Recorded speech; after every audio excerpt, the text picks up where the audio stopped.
या धार्मिक सोहळ्यात शुक्रवार दिनांक 24 ऑगस्ट रोजी सिन्नरभूषण त्र्यंबक बाबा भगत व सिन्नरभूषण हरिभक्त परायण पांडुरंग महाराज पाटोळेकर यांच्या प्रमुख उपस्थितीत रामराव महाराज डोक नागपूरकर यांचे कीर्तन संपन्न झाले। आपणही काही क्षणचित्रातून कीर्तनाचा लाभ घेऊया। या कीर्तन सोहळ्यास तालुकाभरातील वारकरी संप्रदायाचे कीर्तनकार, प्रवचनकार व भजनी मंडळ उपस्थित होते। सदरील धार्मिक सोहळा यशस्वीतेसाठी सरपंच मेघराज आव्हाड, उपसरपंच रामहरी खताळे, नंदू खताळे, सुनील सांगळे, देवीदास कराड, सोपान कराड, संपत आंधळे, संदीप खताळे, स्मिता आव्हाड, शिवाजी खताळे यांसह ग्रामस्थ प्रयत्नशील आहेत। SN न्यूजसाठी सुरेश कपिले।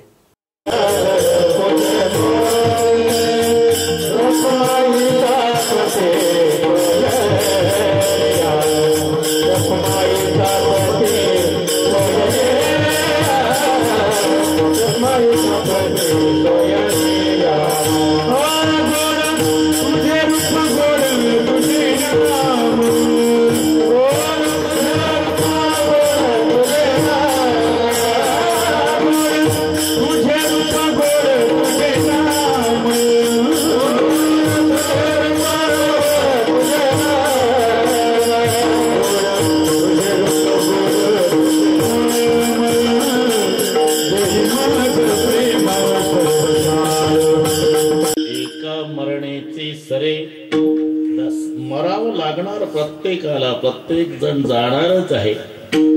पण या मंदिराच्या रूपानं ही हयात पिढी या गावची अमर झालेली आहे। सहभाग छोटा मोठा असू शकेल आणि ही पूर्वीपासूनची परंपरा आणि पद्धत आहे।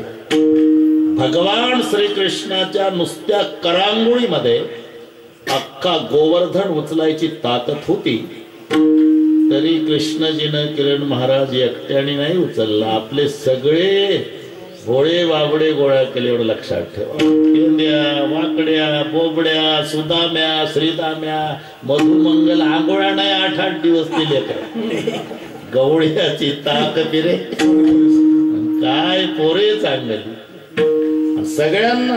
सगळ्यांना मोठेपणा दिला। केंद्या, वाकड्या, बोबड्या, सुदाम्या, श्रीदाम्या, मधुमंगल, अरे काठ्या लावा, काठ्या लावा बाबा, माझी एकट्याची काय ताकद आहे, काठ्या लावा। सगळ्या गोपाळांनी काठ्या लावल्या आणि कृष्णानं करांगोळी लावली, अख्खा गोवर्धन उचलला। तेव्हापासून विना सहकार नाही उद्धार। एकट्यामध्ये ताकद होती, तरी एकट्यानं ते काम केलं नाही, सगळे गोपाळ सोबत घेतले। तसंच कोणी या मंदिराला 101 रुपया दिला असेल बाबा, 2 शेळ्या चारणारा असेल, जर्मनच्या ताटात शेळीपाकी भाकरी खाणारा असेल, गाठी गाठीचं धोतर, फाटकी बंडील, मळकटलं पागोट डोक्याला, त्याने आपल्या कमाईतला 101 दिला असेल, त्याला या गावचा गोपाळ समजा। जाग व्हा म्हणण्याचा अधिकार त्यांचा आहे, जे आधी जागे आहे। साधू संत जागे आहे आणि म्हणून इतरांना ते जाग करू शकतात। उडा जागे व्हा रे आता जगदोगी जगदोगी जाग जाग बोलती मध्ये निरंतर जाग वितीन सगळे पाठ आहे तुम्हाला। बस होय बा जागा होय। काहीला असं वाटत की तुकाराम महाराजच्या पुढचे माणसं कीर्तनात गाढ झोपले असावे आणि मग महाराज वैतागून म्हणले असावे, वेळेत संपवतो राजा, पण जागवा जागवा होय बा जागा। हा अभंग कदाचित त्यांच्यासाठी असावा, आम्ही तर पाटोळ्याची मंडळी जागी आहोत। हा अभंग आमच्या करता नसावा, आपण जागे आहोत पण प्रपंच गाढ झोप लागली परमार्थात।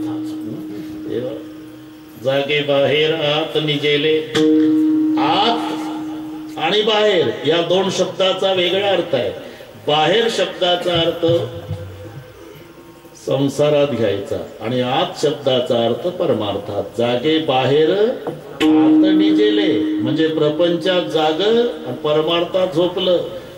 प्रपंचात जागा आहे, चला पंढरपूरला म्हटलं की विठोबा म्हातारा झाला का म्हणतं, इथं झोपलंय।